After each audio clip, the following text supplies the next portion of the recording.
का आरवीएनएल पर था, जो कि इन्होंने 27 रुपए पे लिया था 500 शेयर। अभी थोड़ी देर पहले हम रेलवे स्टॉक्स पर फंडामेंटल चेक भी करे थे, आईआरएससी पर सवाल आया था थोड़ी देर पहले।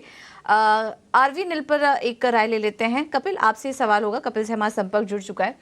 आरवीएनएल में क्या करें? हमने काफी अच्छी तेजी यहाँ पर भी देखी। आज रेलवे स्टॉक्स में मुनाफा वसूली देखने को मिल रही है। हालांकि आरवीएनएल से जुड़ी लगातार कुछ ना कुछ खबरें बनी हुई हैं, बड़े ऑर्डर मिलने की भी खबर आ रही है।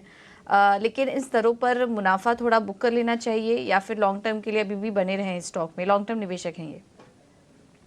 तो बेसिकली जब ये लॉन्ग टर्म निवेशक का कोई अप्रोच होता है और जब ये मार्केट स्टॉक कुछ एक मोमेंटम में रहता है, तो हम हमेशा एक राय देते हैं कि स्टॉक को ट्रेल करके चलते रहे, क्योंकि उसकी अपसाइड मोमेंटम आने वाले कितने टाइम में कितने अनफोल्ड होगी, वो हमें पता नहीं होता है। कि लेट्स से कि जो जब भी कोई स्पेसिफिकली कोई स्टॉक ऑल टाइम हाई पे चल रहा होता है, सेक्टर में काफी एक बहुत बड़ा टेल विंड चल रहा होता है, तो उसकी अपसाइड मोमेंटम आपकी काफी इंप्रूव हो जाती है। काफी बार टारगेट रखना एक तरीके से आपको अपने अपने प्रॉफिट को लिमिट कर रहे हो, वो उस तरीके से एक सिचुएशन बन जाती है। तो 150 के लेवल के स्टॉक है, उनकी खरीदारी काफी नीचे के लेवल से है, और तो फिर उनकी एक रिस्क एपेटाइट मैं एज्यूम कर रहा हूँ कि बढ़ जाती है स्टॉक को होल्ड करने के लिए। और इस स्टॉक का जो हम पहले से कुछ एक पैटर्न देखते हैं कि स्टॉक में एक राइज आता है, कुछ पॉज आता है, और फिर से वो राइज में अपनी स्ट्रेंथ इकट्ठा करके फिर से स्टॉक ऊपर के मूव में जाता है। तो 150 का लेवल चल रहा है, यहाँ पे हमारी एक होल्ड की राय बनी रहेगी। और इसके जो नीचे के ट्रेलिंग स्टॉप लॉस अगर हम देखते हैं तो 120 के आएंगे। 150 120 का एक डिफरेंस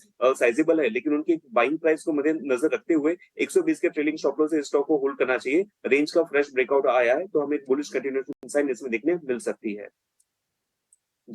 इसी भी देखिए 42 पर लिया था, और पिछले 3 दिनों में ही सरकारी कंपनियों में हमने जो तेजी देखी, एमएमटीसी करीब 50% चला इस बीच, और आज भी 6% ऊपर कारोबार कर रहा है।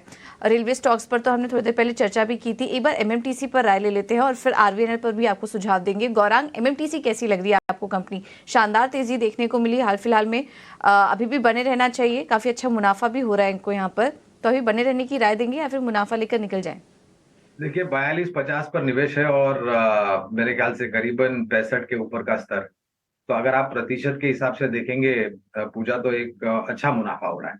और आप शेयर बाजार में निवेश इसलिए करते हैं क्योंकि आपको मुनाफा हो, नुकसान झेलना हो, उसकी तो मतलब भरपाई करना भी बहुत महंगा हो जाता है छोटे छोटे निवेशकों को। तो जब मुनाफा मिलता है तो हम एक राय देते हैं कि आपको निरंतर मुनाफा समेटना चाहिए। ये निर्भर करता है कि आपने क्या सोच करके निवेश किया था उस कंपनी में, कि कितना प्रतिशत आपको मुनाफा मिलेगा तो आप मुनाफा बांधेंगे। अब एक उदाहरण देता हूं मैं, बहुत सीधा सा पूजा। आप बैंक एफडी में पैसा रखते हैं तो आपको 7%, 7.25% का रिटर्न मिलता है।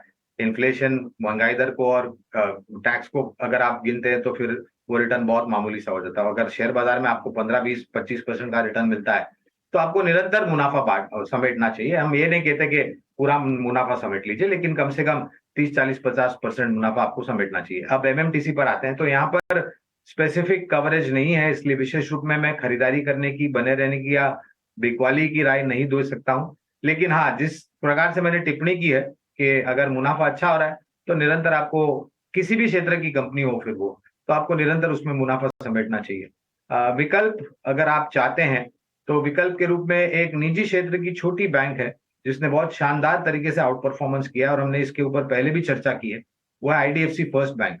तो परिवर्तन के रूप में ये एक विकल्प है।